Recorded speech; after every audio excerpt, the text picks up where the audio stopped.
What is going on, ladies and gentlemen? This is Comic Book Cinema. My name is Jonathan. Happy to be here today. We're going to discuss a little bit of Wakanda Forever. Today, I'm joined by Mr. MGC. Why don't you introduce yourself, Mr. MGC?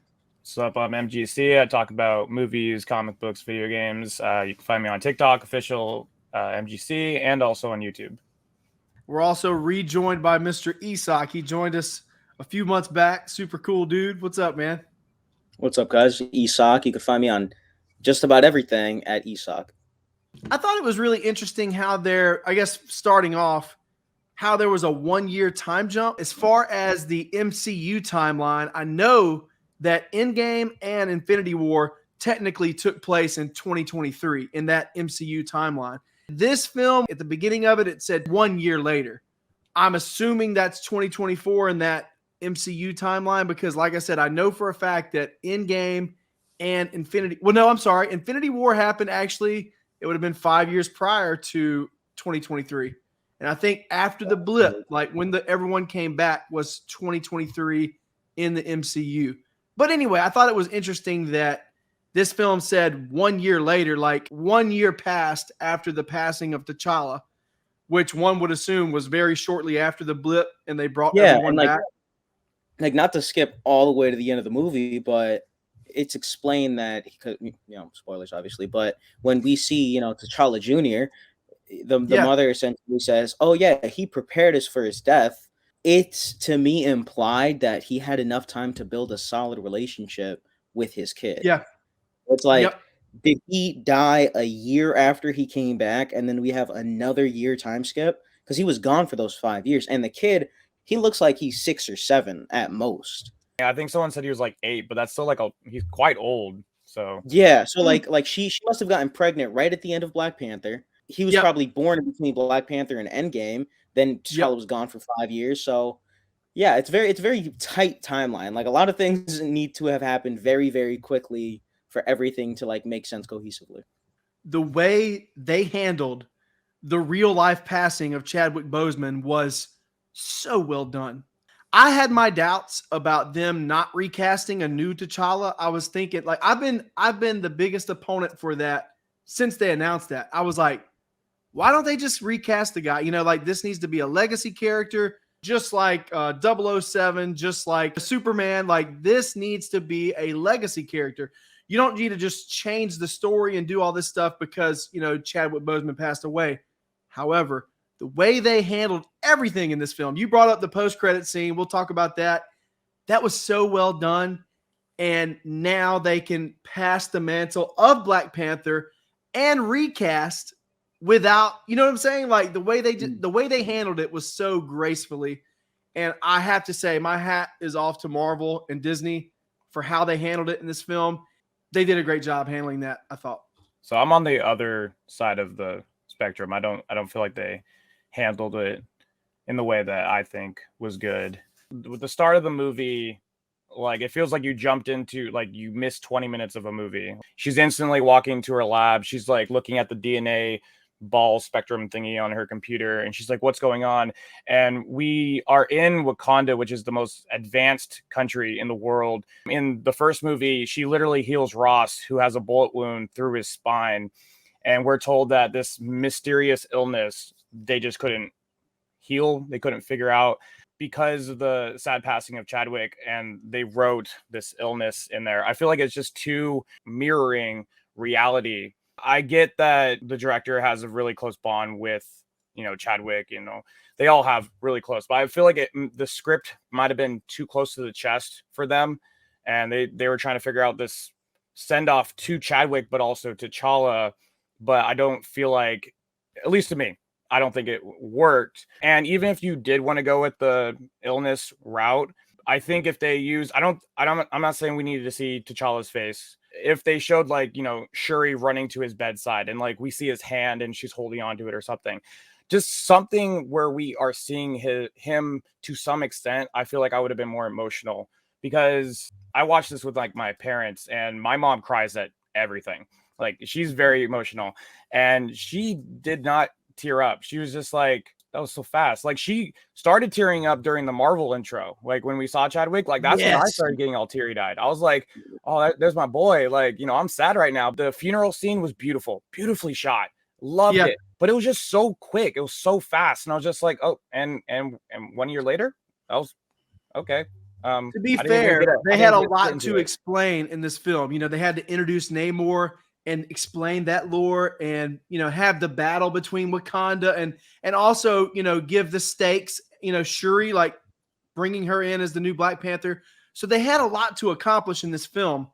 And I gotta say, it's okay that we disagree. You know, that's what makes the world go round. But I think that, you know, yes, it was a long film, and I've heard that argument before too. But with the time that they were given and all that they had to accomplish in this film, I thought they did a pretty dang good job. I mean, but that's just me personally. What do you think, Esau? So I'm kind of in the middle, honestly. Like I don't want to do this thing that a lot of like critics do, where they're like, "Oh, well, I wouldn't have done this," because like obviously it's more complicated than just simply saying to do something else. But if I had full control, I don't think that I would have gone this route with the story. Given that this was the route that they were going, I think that they did it in the best way possible. Like if their goal was introduce Namor, make Shuri the next Black Panther, and essentially deal with Chadwick Boseman's death and kill off T'Challa, I think that this was a really great way to do it. Like I said, I wouldn't have done that. I would have just recasted T'Challa, which I was like hesitant on it before. Like I don't know which direction I wanted to go with it, but I think that this movie really emphasized, for me at least, that Chadwick he's basically leaving a vacuum. Because I loved the movie, I loved everything that they did with it. I wish that they would have recasted him, because like you said, the movie was long, and I have no issue with long movies. I have an issue with movies that feel long, and there were parts in this movie that I just felt dragged, and I like a bit. They had to introduce a lot, but it was just so exposition-y at times. And that's just how it felt. Like there were times where, you know how they say show don't tell? They told and then they showed. Like let's say for example, Namor's origin story. He was like, "Oh, my mother, she was pregnant with me and she didn't want to take the route, and then they made her take the route." And then they show the flashback and the guy's like, "Take the route." And the mother's like, "I don't want to take the route." And then he says, "Take the route," and then she takes it. It's like pick one. Like don't do both right after another. You know, it just felt redundant at certain points. But yeah, I think that given the time that they had and the fact that they had to essentially rework an entire script and rework the entire movie, I think that they did the best that they could. And when it comes to the actual like directing of the movie, I thought that it was really well done. I thought that one of the biggest complaints of the first Black Panther was the CGI.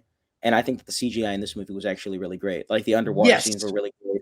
Like absolutely. We were debating about like whether or not the action sequences were good. I thought the action sequences were a step above from the last movie, without question. Absolutely. But yeah. Other than that, it just sucks. I only had one problem with the CGI. There was only like one scene, but it wasn't even that long. So the CGI looked leagues better than the first Black Panther. However, that's not a hard feat to accomplish, or that's not really like saying a lot, because I'm going to be honest with you guys.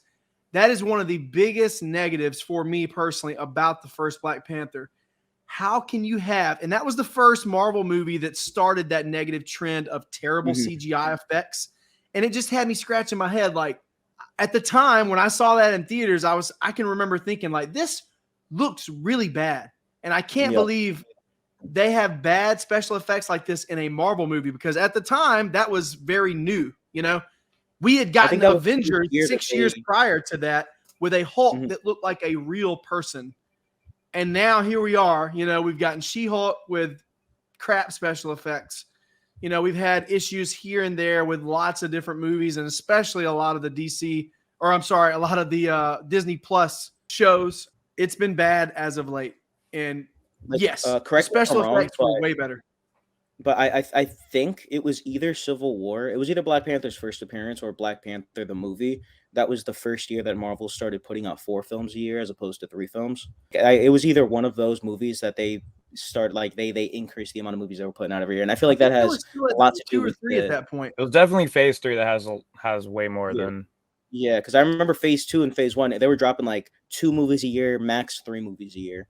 Well, and no, phase they 3 weren't came out, dropping 3. he started Like, dropping. think about, I think it was just 2 because you had like in 2008 you had the Hulk and Iron Man. Then 2009, I don't think you had anything. And then 2010 you had Iron Man 2, and then 11 you had Captain America and Thor. Then 12, I think all we had was the Avengers that year. But yeah, they were alternating like 1 film a year, 2 films a year. Some years, like in 2009, I don't think we got any MCU films. But yeah, it started picking up a lot more. But it just doesn't make sense to me because here we are, you know, these Marvel films are averaging $1 billion. Like that's what they're taking home from the box office. I mean, not quite take home. You know what I'm saying? Like you still have a lot of advertisement costs in the budget of the film, but you're making $1 billion per film, averaging that, and you're still not able to put good CGI in your films. That just it doesn't make sense to me. Yeah, Disney's a greedy company. So I want to go off of what Isak said with like I agree with the recasting. Like that's what I wanted originally. I still believe that they should have recasted him. But my second option after seeing the movie, because like I said earlier, I didn't really like what they did with T'Challa is what I mean. I know my idea some people would not agree with because again, we're speaking of Chadwick, but I'm more thinking of if we're going to get rid of a character, you know, I'm thinking movie wise, I'm thinking, you know, comic book character wise. And what a better way than make Namor really the enemy. And as we know, T'Challa could not beat Namor in a straight up fight. Like if he didn't know his weakness, you know, which is like dehydrating him, which we find out later in the movie. And I feel like if the movie opened, again, I know some people are going to disagree with this, but if the movie opened with the CGI version of Chadwick, you know, as just Black Panther, and instead of the U.S. military on their ship, it's the Wakandans on a ship, and they're finding vibranium offshores, and they're like, why is this not on our land? So they're trying to, you know, do that. And we have T'Challa and Nakia who are on the ship with a bunch of Wakandans who are then attacked by the Talakans. And Black Panther goes to, you know, defend his ship. And he's like, you know, we got to defend ourselves. And he starts getting into a fight with Namor, and they're just overloading their ship. It's just too much for them to handle because they weren't expecting to be attacked by fish people. And because Namor has his vibranium spear, he damages T'Challa's, you know, suit in a way where it's just too much for his suit to handle. And he has to save Nakia. And unfortunately, you know, Namor drags him down into the ocean, and that's his way of killing T'Challa. T'Challa has to save Nakia, right? And she sees her husband or, you know, baby daddy potentially drowned. And that's going to like everyone be like, wow, screw Namor. Like he just took our boy. Like he just did that, really? And that shows why Nakia left for a year. Why she didn't attain his or, you know, go to his funeral, and why she just disappeared and went to Hades or Haiti or whatever. And why she just like, you know, step back because, you know, she was in love with him. She steps back because her husband just died. And we get to see the sad descent or, you know, the sad T'Challa getting excommunicated from Namor. So now Namor is really the enemy, even though he thinks he's doing what's right, is protecting his stuff. For audiences, I think that might would have been a little much because I personally thought it would have been a good idea to at least have a CGI version of Chadwick pop up in the ancestral plane. But a lot of people were telling me that would have been too much. And I don't know. I mean, I think that would have given it weight and made Namor like, but I think that they also did a really good job with how Namor killed Ramonda, you know, the Shuri's mom, Black Panther's mom. I think that also gave the situation a lot more weight and further pushed Shuri into that dark place, right, of vengeance and anger. And I thought it was so cool how we got to see Killmonger again. I thought that was such a brilliant idea and a cool way to bring him back in the film without giving us an alternate version of Killmonger or a variant, if you will, of Killmonger. I think that it was really cool to see him pop up in the film. Like when it comes to that, I feel like Namor's super complex when it comes to Marvel villains. I think that oftentimes you get this like, oh, I'm evil and I'm bad and I hate people and I'm a villain. But I like that Namor was like motivated specifically by helping his people. Yes. And I like that they showed how smart he was politically. And like with that, I feel like killing T'Challa off rip like would not be a strategic move for him. I think that they really emphasize the fact that he's hundreds of years old and that he's patient, which is Why I think that the ending, like I've a complaint that I've heard is that like Namor needlessly took an L, like he could have figured it out, but like you guys are thinking of it from the perspective, like you guys, like the people who say those things, are thinking of it from the perspective of like someone who isn't immortal. He could just take this small L and wait until everyone else is dead. Like he Yeah. has those options. I think that Namor was a huge highlight. So before I commented on the CGI, a detraction from this movie, in my opinion, compared to the last one, is the costume design. I hated how Ironheart looked. She looked Yes. like a Awful. Power Rangers like Zord, in my opinion. Like that's and as well as like Shuri's like what are they called, like night angels or something like that. Like I forget the name of it, Oh, but those are Yes. ugly. Awful. Ugly. they just looked so Yep. bad. Like it looked clunky and it looked weird, and I was not a fan of those designs at all. Like I think that I hated those. And her Black Panther suit, I think was nice. It was fine. Yeah, But her yeah, suit was cool. those designs. Yeah, absolutely. I think that was a big glaring thing for me as well, Isak. Those, and my wife even, she was like, why did they put, Okoye and the Dora Milaje in those suits, those outfits? Mhm. They joke about it in the film. They're like, those suits are so ugly, but it's true. They look awful. Mhm. And I thought maybe towards the end of the film, before they actually got into the suits, that they would change the look a little bit more, but they didn't, Yeah, I unfortunately. mean, they look like Kamen Rider suits. I don't know if you guys know who that is. It's pretty much like Power Rangers, but more fantastical. Speaking of the suits, the thing that annoyed me, so my favorite character in this whole movie was Okoye. Like she's a badass. Mhm. I love her. She's awesome. And I felt like her story throughout just solidified more for me than anything that Shuri gave us, but whatever. Anyways, but so she gets into a fight with the Talocons, right? And she just mops the floor with three of them. She's showing how awesome she is as a warrior. And then she fights Tuma, and she's struggling, right? And I love like the back and forth. I love like the honor where he like kicks her spear over. He's like, come on, like bring it on. Later, after she gets knocked on the floor, later when she gets her armor, the armor didn't seem like it helped her at all. Like it seemed like it was just the same thing, but she was just wearing a different costume. But Shuri's like, this enhances your durability, your strength, your speed. And other than the flying that they could do, I was like, she's just fighting Atuma the exact same way that she was, and she's fighting everybody else. Like she wasn't like completely outclassing anybody. I'm like, what did the suit help again? I don't understand why she went in that direction when they quite literally have like Black Panther suits that she could just make variations of. Like if you have this like nanotech vibranium that just grows on you, why would you then move backwards towards like Iron Man 2 level designs? Like it like do you remember like what is it, Hammer, like Iron Man 2 Hammer, like Justin when he Hammer. made like the Iron Man suits? That's what they looked like more than anything, and that's basically how they function. Yeah, it felt cheap. It felt like everyone, like you said, was becoming Iron Man. Like honestly, I wasn't a big fan of what they did with the character of Ironheart in the film. And like you said, the suit, it didn't help that the suit looked like crap. I'm still interested. I'm still intrigued in seeing the show. I'm going to watch the show no matter what. I mean, I watch all the Disney Plus shows, but I don't know. I just wasn't very impressed. And I think that I don't know. I'm torn because part of me feels like it was a cool addition to the film. And it was almost like that Bucky element in Civil War, that she was kind of in between the two nations, and one nation wanted her for one reason, one nation wanted her for another reason to protect her, and then one nation basically wanted to kill her, right? So it was an interesting element that she added to the film, but I wasn't a fan of the writing for that character, and the suit looked terrible. I don't know. I just wasn't a big fan, honestly. So I want to just push back on that a little bit. With Riri Williams, I'm not the biggest fan of her in the comics because she is like, and I hate to use the phrase because it's so overused nowadays, but she is like the definition of a Mary Sue.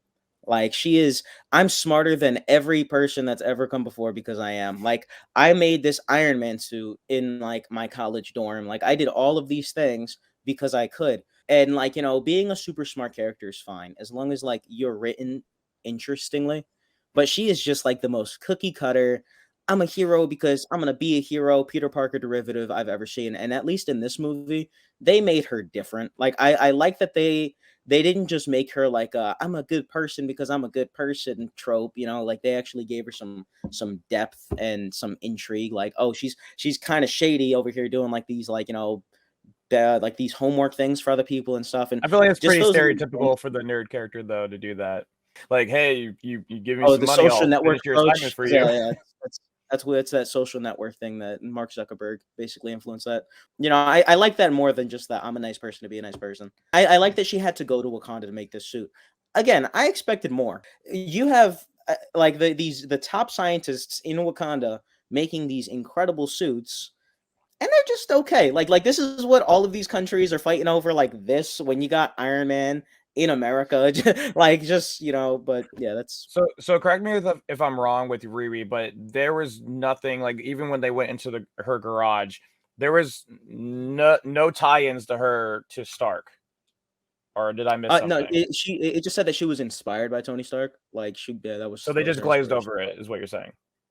More or less. I just wish that they kind of like went into that a little bit more. Like maybe in her dorm, she had like a Tony Stark poster, or like just because like that's her whole like thing in the comics. She like got an Iron Man, like her prototype suit looked like the mech suit thingy that what's her face from Alien, the big Jodie Foster. Yeah, and the big yellow suit. That's what it looked like, except she wears goggles. So I'm like, this does not look like an Iron Man proto suit that she found somewhere. Like, I just wish it was a little bit closer to the comic. Like, it doesn't take any effort at all just to be like, Mark, whatever, Tony Stark Iron Man suit, and her being like, yeah, Tony's a big inspiration, and then moving on to the next conversation. Just a little bit of sprinkled in there would have been a little bit nicer than just like, oh, here's my garage. Okay. Oh crap, the FBI is attacking us, and like we were about to get a good character moment from Riri, and then instantly the FBI came, and we're just like, oh, okay, well, I guess not. The first Black Panther film had a great soundtrack, wonderful, but this film didn't really like lean too heavily into pop culture. I mean, they had the Rihanna song at the end, but I think it worked really, really well. The music when they introduced like Talocan, and it just felt so alive. And I felt like there was actual effort put into creating a new culture, right? Like, you had the people throwing the little basketball in the underwater hoop. It just felt so much more alive and authentic when you compare it to Aquaman. I enjoyed Aquaman. I'm not trying to crap on Aquaman, but I'm just saying that it felt like there was a lot of effort and attention put into a lot of the details. And that's what I loved. And also that music, like glaringly, like whenever Namor was hyping up the troops to go attack Wakanda, something about that music, it just felt so different and appropriate. And I love the music in the film. One of my favorite shots out of all this whole movie is when Namor's descending down to his throne. Yes. Oh, that was epic. I'm sorry. That was him with his headdress on. Oh, this looks so. His face looked a little weird though when he was talking, like CGI wise. I was like, why does that look kind of weird? But other than that, it looked great. It looked so dope, him coming down. Did they give him CGI abs and stuff, or was that like really like his body and everything? I'm pretty sure that was him. Yeah. Really? Okay.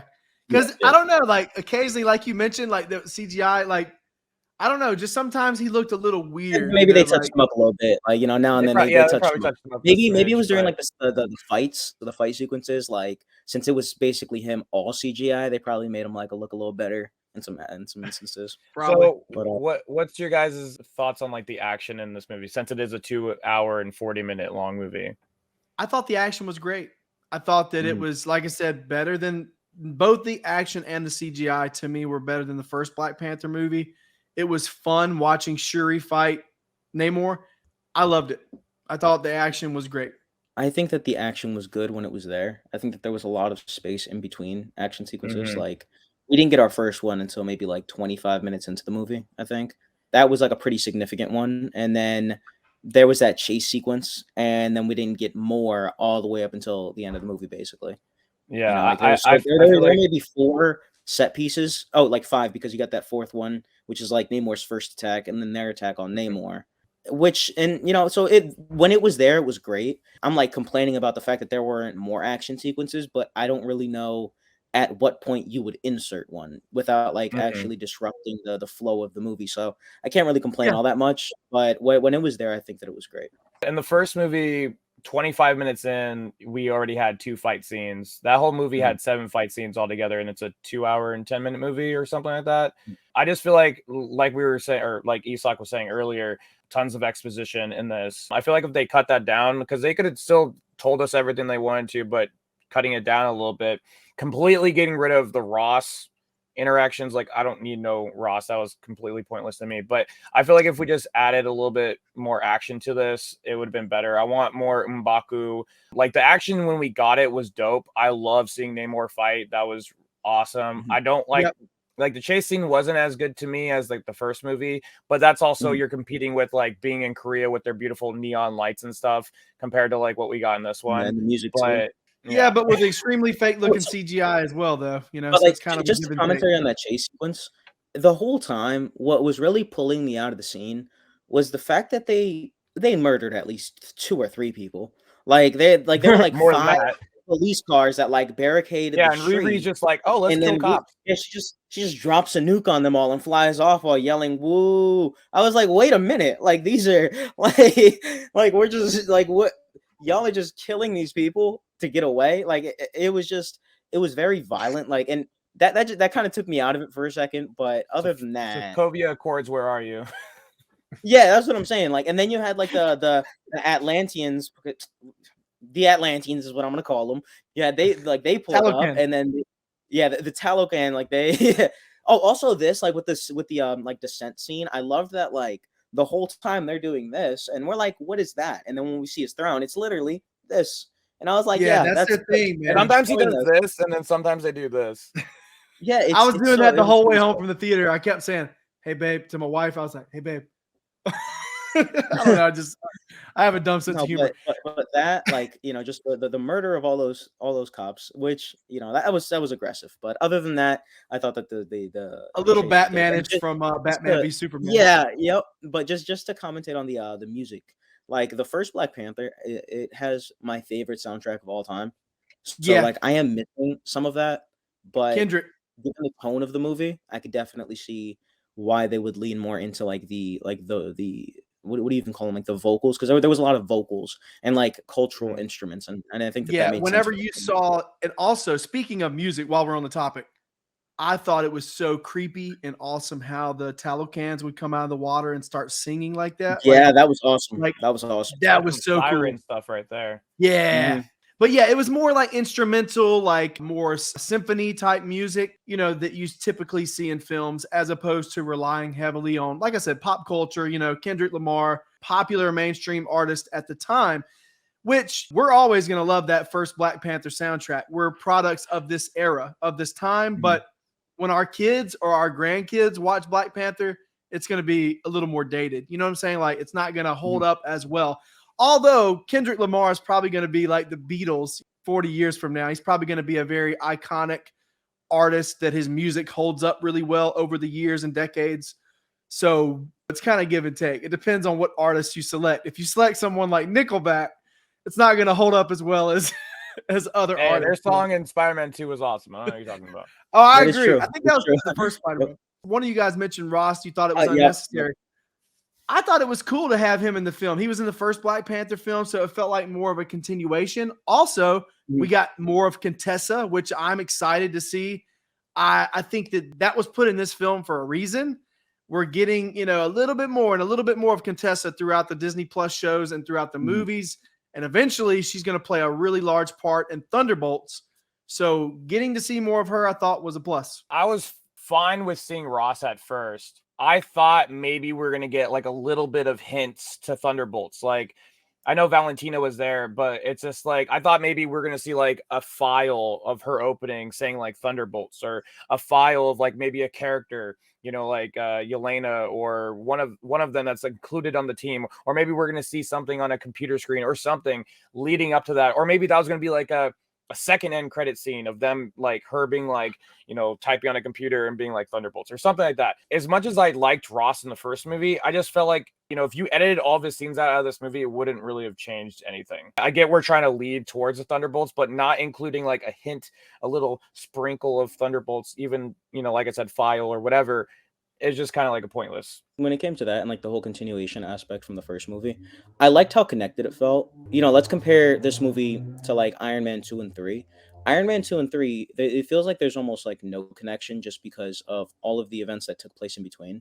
Like Iron Man 3 is more so a continuation of Iron Man's arc in the Avengers movie, which makes sense chronologically for the character. But if you pick up the trilogy, it's like you won't really get what's going on in Iron Man 3 unless you actually go and watch the Avengers.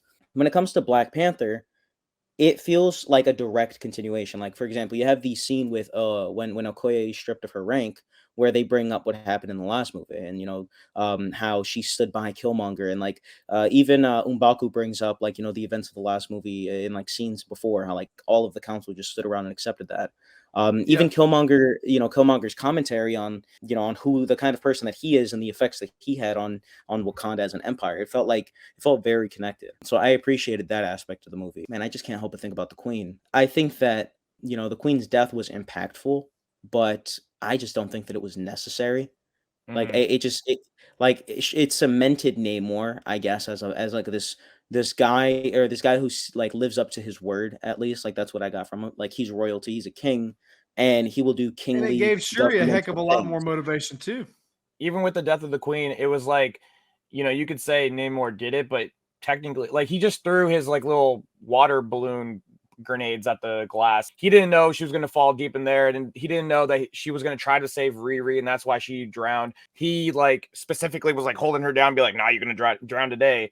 I think that okay, I didn't even think of it that way. I think that gives more credence to his character, honestly. Like he just kind of rolled with it, because it's not his job to save her, but he didn't, actively murder her. Yeah. I liked the relationship with Namor as well, and I liked her presence throughout them. I think I'm just upset that they killed her off. I liked her. Like, I mean, really she was the best. Character. She was like, she had to me the most emotional way throughout this film. Like her acting was so. Angela Bassett's acting was amazing. Like, oh my gosh, like she had such like raw, like such vivid energy in this film, and loved it. She got ripped between the last film and this one, man. She was buff. I want to talk about something controversial, but before we do, just something real quick. Was that Kamaru Usman in the film? Do you guys, are you UFC? Okay, that was him. That was him. I was like, is that him? It's Usman. What do you guys think about the opponents of the current state of the MCU, phase 4 and beyond, everything that we've gotten after Endgame? And what do you think about the general argument? This is why I wish we could have had a female guest today. We had a female guest lined up, but she backed out. What do you guys think of the people that call it the MCU? Personally, like, I think it depends all on delivery. Like if we have a show like Miss Marvel, for example, like I did not enjoy the show Miss Marvel. Like I think I was last time we were on the panel, we talked about that. But what I did like was Kamala Khan. I liked her character. I think that she felt very like charismatic and natural, and she was a good character. She was enjoyable. So I liked her. I want to see her in more. But then you compare that to like Brie Larson's Captain Marvel in her first appearance. I didn't like her, so I don't want to see more. I think that people oftentimes, just because it's provocative, they make it about something that it's not. Like they make it about these characters being women, or they make it about like gender or sexuality, when in reality all that I want to see is good charismatic characters. That's what I want to see more of, regardless of race, sex, sexuality, anything. If you can give me a character, I want more of it. I really enjoyed the Jane Foster character. I thought that it was going to be another cringy Captain Marvel type character, but she had flaws. She was interesting. She wasn't just a perfect woman like every woman on the earth is supposed to be perfect. She had flaws, and she was dealing with pain. It was another interesting, female character. Like you said, I'm in the same camp. I liked her more than Thor in that movie. I hated Thor in Love and Thunder so much. Like I hated him so much. It was almost like he went backwards. He took 2 steps backwards after Endgame and everything that he's done that was cool. I don't care. Like I'm not opposed to introducing more female characters. Whether or not that's the current agenda, I'm not going to really comment on that, because I don't know if it is or not. Maybe it is. Maybe they want more diversity as far as more females. I mean, you do have a lot of female characters that have been introduced over the past 2 to 3 years. You have Kate Bishop, She-Hulk. It does seem like a lot of these characters just so happen to be female replacements of the male characters that were, those characters like the Hulk, like Hawkeye. At the end of the day, I don't care, as long as, like you said, Isak, the characters are interesting and fun to watch. Like with the whole like MCU thing or whatever, the funny thing is you don't hear people complaining about the good female characters. Like I never hear anybody complaining about Kate Bishop. Like I thought she was great. If there is people complaining, I haven't heard of it. I don't hear anybody really complaining about Yelena. I love Yelena. I think she's great. I think her comedic aspect in the Black Widow film was the best part of that film. Like Isak said, like the Miss Marvel show, the best part of that was her and her family dynamic. Her dealing with her family was great. And the first episode, they also were very creative with how they filmed that episode, but then they just kind of lost the creativeness throughout the show. And the villains were boring. I don't care about damage control. I don't care about these random like people who are just in normal, civilian clothes. Like, I'm the villain. And it's like, with my magical weapon. Like, they did the same thing with She-Hulk. Like I forgot what they're called. Doesn't matter. But they're like special weapons in Miss Marvel are almost identical to like the Wrecking Crew in She-Hulk. Like they're just like, we're normal people, but we have magical weapons. And I'm like, oh, that's cool. But I don't know. I don't think it's the MCU. I just think there's certain female characters that are just like not that great, and then there are other ones, but people just are more upset by us voicing our opinion on the ones that they like. It's used as a cop out a lot of the time. Like, just because you like the character, it doesn't mean that anyone who dislikes the character is an ist of some sort, whether that be misogynist, sexist, whatever, any of the ists, Also, I think that it's also just a natural progression. Like, you look in the comics, they basically just try to reskin a lot of characters to sell comic books. Years ago, it's like, oh, we have a guy Spider-Man, let's get a like girl Spider-Man just out there for sales. So like these are characters that exist in the comics, and this is just like the logical next step for a lot of them. And I don't think that I think that we're going to continue to see like the MCU or like, more female characters or characters who have a different race, like, taking up these mantles, because like those are the only ones left. And until Marvel chooses to actually adapt the rest of their characters, like the X-Men or the Fantastic Four, or anyone outside of the Avengers teams, we're going to continue to see that because there's just no one else to pull from. When they actually in adapt Phase 4, how many new male characters have been introduced, like that are heroes? You got the new Falcon. Who? Yeah, Falcon's been Falcon. Even though he's Captain America. You got Shang-Chi, you got Red Guardian. Like the new Falcon, it's going to be the Hispanic guy that was on Falcon and Winter Soldier. Oh, yeah. Torres or whatever his name is. Yeah. Falcon. All right, so that's 3. Who else is new?